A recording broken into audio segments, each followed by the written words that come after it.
बिस्मिल्लाहिर्रहमानिर्रहीम। Unit 19 matrices and determinants student learning outcomes को हम डिस्कस कर रहे हैं एज यूजुअल। ठीक है। After completing this unit student will be able to define a matrix with real entries and relate its rectangular layout, in other words formation with representation in real life as well. It means कि हम पहले matrix को define करेंगे और उसके अंदर जो entries होगी मैट्रिक्स के अंदर वो क्या होगी, रियल एंट्रीज होगी और वो रिलेट करेगी रेक्टेंगुलर लेआउट, यानी उसकी जो फॉर्मेशन होगी या उसका मैट्रिक्स का जो लेआउट होगा वो क्या होगा, रेक्टेंगुलर होगा विथ रिप्रेजेंटेशन। ठीक है। Known about the rows and columns of matrices. जब हमने मैट्रिक्स को डिफाइन करना सीख लिया तो उसके बाद हम उसके रोज को और कॉलम्स को डिफाइन करेंगे, मतलब रो मैट्रिक्स क्या होती है और कॉलम मैट्रिक्स क्या होती है उसको हम डिफाइन करेंगे। दी order, in other word size of the matrix, matrix का साइज या फिर ऑर्डर क्या होता है, किस तरह से हम डिफाइन करेंगे, फाइंड करेंगे, वो सीखेंगे। इक्वलिटी ऑफ टू मैट्रिसेस, उसके बाद हम सीखेंगे दो मैट्रिसेस की इक्वलिटी का concept. Define and identify row matrix, column matrix, rectangular matrix, square matrix, zero और नल मैट्रिक्स, आइडेंटिटी और unit matrix, scalar matrix, diagonal matrix, transpose of a matrix, symmetric up to 3 by 3 matrix and skew symmetric matrix। ठीक है। तो ये हो गया मतलब कि हम आइडेंटिफाई करें, पहले तो हम सारे डेफिनेशंस को डिफाइन करेंगे और उसके बाद आइडेंटिफाई भी करेंगे कि कौन सी मैट्रिक्स हमारी रो मैट्रिक्स है, कॉलम मैट्रिक्स है। ठीक है। और ये जो भी नाम लिखे हुए हैं इट मीन्स कि हम इनको डिफाइन भी करेंगे और आइडेंटिफाई भी करेंगे through examples. Know whether they are given matrices are comfortable for addition and subtraction। उसके बाद हम ये चेक करेंगे जो हमारे पास गिवन मैट्रिसेस होगी क्या वो कंफर्टेबल हैं एडिशन और सब्ट्रैक्शन के लिए। Scalar multiplication of a matrix bye a real number.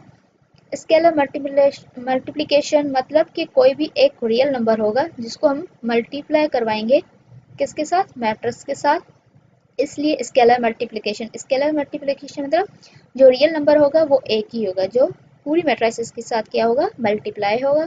Add and subtract matrices, addition और सब्ट्रैक्शन जो है क्या होगी मैट्रिक्स की किस तरह से होगी वो हम करेंगे। वेरीफाई करेंगे कम्यूटेटिव और एसोसिएटिव लॉ को for the addition with respect to addition. ठीक है। उसके बाद है define additive identity of a matrix, matrix की एडिटिव आइडेंटिटी और एडिटिव इनवर्स दोनों को डिफाइन करेंगे और साथ में थ्रू एग्जांपल्स फाइंड करना भी सीखेंगे।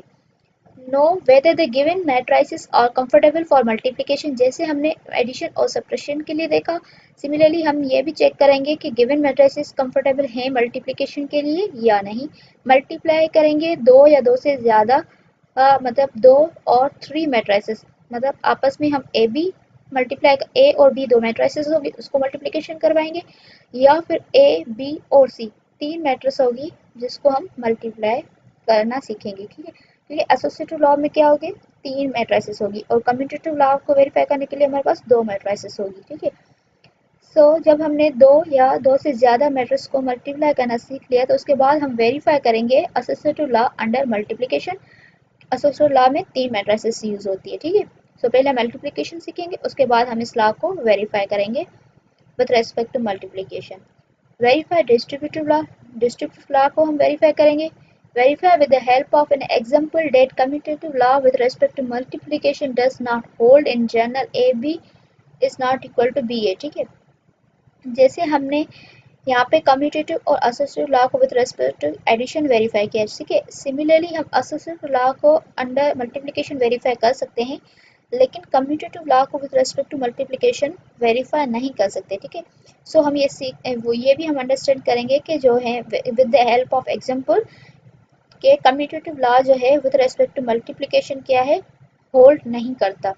Define multiplicative identity of a matrix, multiplicative identity matrix की हम डिफाइन करेंगे और उसके बाद हम वेरीफाई करेंगे रिजल्ट्स। उसके बाद हम वेरीफाई करेंगे result A B whole transpose equal होता है बी ट्रांसपोज ए ट्रांसपोज। ठीक है। जब हमने मल्टीप्लिकेटिव आइडेंटिटी मैट्रिक्स की डिफाइन कर ली तो हमने उसके बाद हमें वेरीफाई कराना होगा ये वाली रिजल्ट। ठीक है। ए बी और होल ट्रांसपोज। इट मीन्स के पहले आप ए और बी की मल्टीप्लिकेशन करेंगे और उसके बाद उसका ट्रांसपोज फाइंड करेंगे। ये इक्वल होगा बी ट्रांसपोज मल्टीप्लाई करवाएंगे ए ट्रांसपोज के साथ, ठीक है। सो इस रिजल्ट को हम वेरीफाई करेंगे with the help of example. उसके बाद हमारे पास है अ matrix with real entries and relate its rectangular layout formation with, ठीक है। जो मैट्रिक्स है वो हमारी किससे define, matrix with real entries, matrices के अंदर रियल एंट्रीज होगी और वो रिलेट किसके साथ करेगी, रेक्टेंगुलर लेआउट के साथ, ठीक है। रेक्टेंगुलर लेआउट यानी फॉर्मेशन विथ, ठीक है। Define the determinant of the square matrix. उसके बाद हम स्क्वायर मैट्रिक्स का डिटर्मिनेंट फाइंड करना सीखेंगे।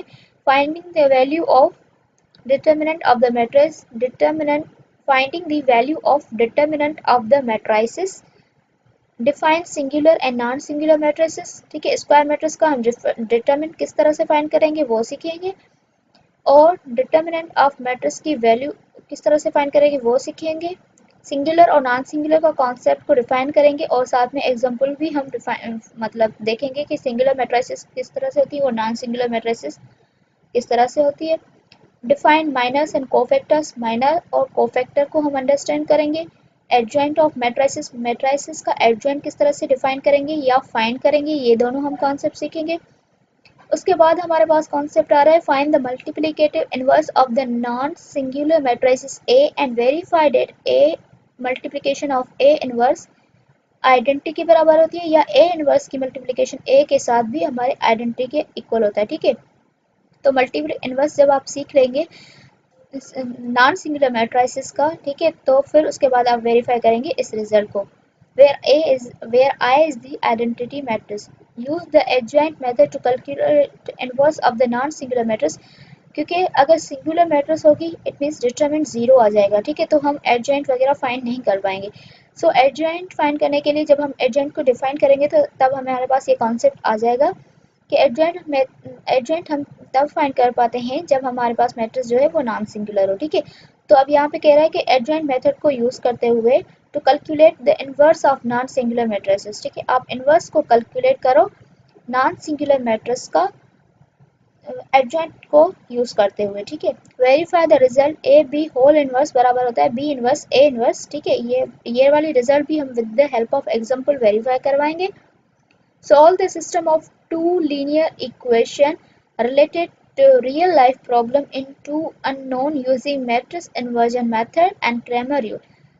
System of the two linear equation, ठीक है। मतलब linear equation होगी लेकिन टू linear equation होगी, तो हमारे पास वो एक सिस्टम बनेगा और उस सिस्टम को हम सॉल्व करेंगे in order to find two unknown, क्योंकि हमारे पास दो इक्वेशन यूज हो रही है, टू लीनियर इक्वेशन यूज होगी तो हम दो अननोन को फाइंड करेंगे with the help of matrix inversion method और दूसरा मेथड कौन सा है, क्रैमर रूल। सो हम ये दो मेथड्स मतलब यूज करेंगे किसी भी टू नॉन लीनियर इक्वेशन को का जो सिस्टम होगा उसको सिंप्लीफाई करने में, ठीक है। इट मीन्स के दो अननोन फाइंड करने के लिए। सो ये था हमारा इस पूरे चैप्टर का ओवरव्यू। सो इंशाल्लाह चैप्टर जो है हम जो फर्स्ट टॉपिक होगा उसको that is introduction to matrix उसको नेक्स्ट वीडियो में स्टार्ट करेंगे। अल्लाह हाफिज़।